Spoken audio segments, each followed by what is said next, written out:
तुम्हाला माहिती आहे का? वेंगुर्ला 4 हे काजूचं वाण नॅचरल नाही. वैज्ञानिकांनी तयार केलेलं ते एक हायब्रिड आहे. मिदानपूर रेड आणि वेतौर 56 या 2 व्हरायटीज क्रॉस करून प्रादेशिक काजू संशोधन केंद्र वेंगुर्ला हे कोकण कृषी विद्यापीठाच्या केंद्रामध्ये हे वाण डेव्हलप करण्यात आलं. अनेक वर्ष टेस्टिंग केल्यानंतर 1981 मध्ये हे शेतकऱ्यांसाठी रिलीज करण्यात आलं. म्हणूनच हे वाण देतं जास्त उत्पन्न आणि बेटर क्वालिटी. आमच्या बागेतल्या याच वेंगुर्ला 4 ची माहिती प्रतीक आज तुम्हाला देणार आहे. मंडळी नमस्कार. आता आपण आपल्या मागे जे आपण झाड बघतोय ते आहे वेंगुर्ला 4 जातीचं झाड. आता याची आपण काही वैशिष्ट्ये बघणार आहोत. ते म्हणजे सगळ्यात पहिलं म्हणजे वेंगुर्ला 4 जातीचं जे बोंड असतं ते लाल रंगाचं असतं.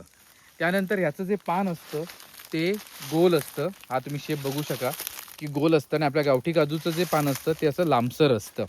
त्याचबरोबर ह्याला जर इथे वरती दाखवता आलं तर याला खूप घडाने अशा काजू लागतात. वेंगुर्ला 4 ही जी जात आहे ही वेंगुर्ला 7 पेक्षा साईजला थोडी छोटी असते.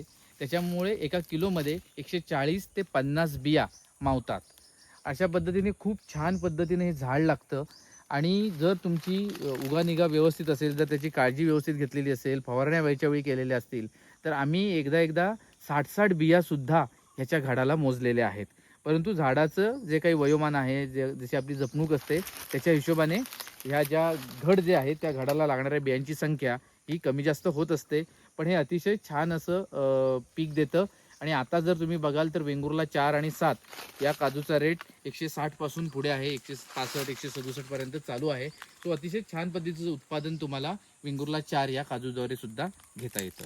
अशाच माहितीपूर्ण व्हिडिओसाठी वृक्षवल्लीला नक्की सबस्क्राईब करा.